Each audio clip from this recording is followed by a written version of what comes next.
Dear sisters and brothers, a beautiful story is told of an elderly violinist who lived alone. Every evening he sat near his window and played soft, beautiful music. People passing by would often stop for a moment to listen to him. One cold winter evening, a young boy knocked on his door and said, "Sir, I do not know much about music, but whenever I hear you play, my heart feels peaceful." The old man smiled and invited the boy inside. They spoke for a while, and before the boy left, the violinist encouraged him to believe in himself and never give up his dreams. Many years later, that boy became a famous musician. During an interview, he was asked, "Who inspired you most in life?"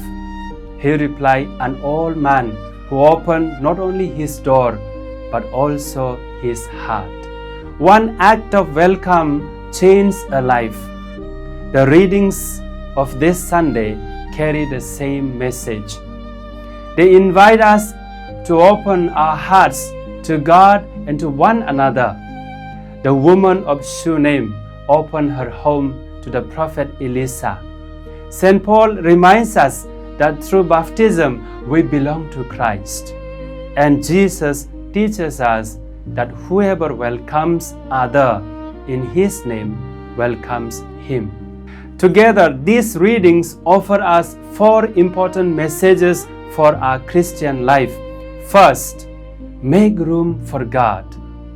The woman in the first reading saw Elisha as a man of God. She did not simply admire him, she prepared a room for him. That room became a sign of a heart open to God. Many of us believe in God. We come to church, pray, and participate in religious activities. But the real question is, have we truly made room for God in our daily lives? Sometimes our hearts are crowded with worries, ambition, disappointments, and endless distractions. There is little space left for God. We often say, "I have no time to pray," yet we find time for many other things. God does not ask for much. He asks for a few moments each day.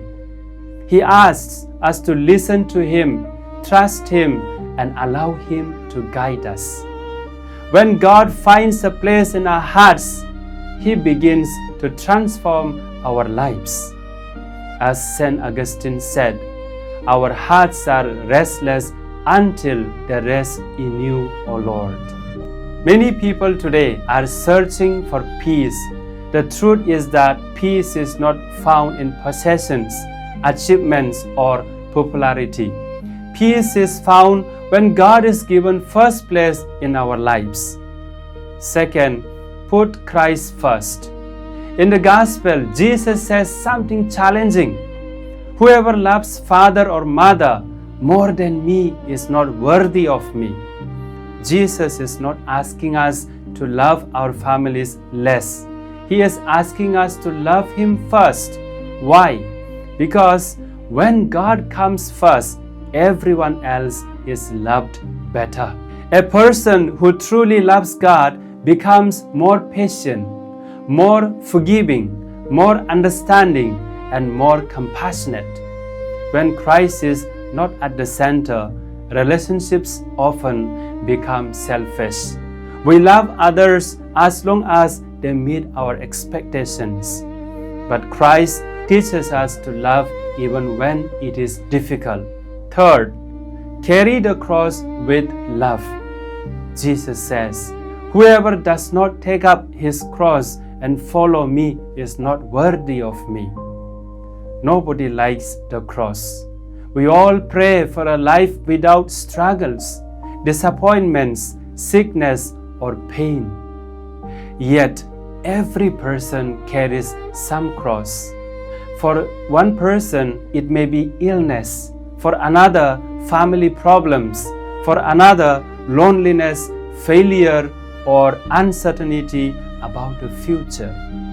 The cross is not simply suffering, the cross is remaining faithful in the midst of suffering. Jesus carried his cross out of love. He teaches us to carry ours with faith and trust. Saint Teresa of Calcutta once said, "Pain and suffering become beautiful when we accept them with love."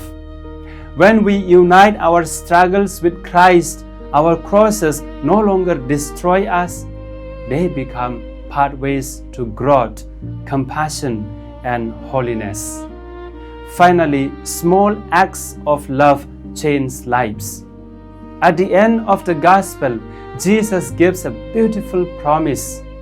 Whoever gives even a cup of cold water to one of these little ones will not lose his reward.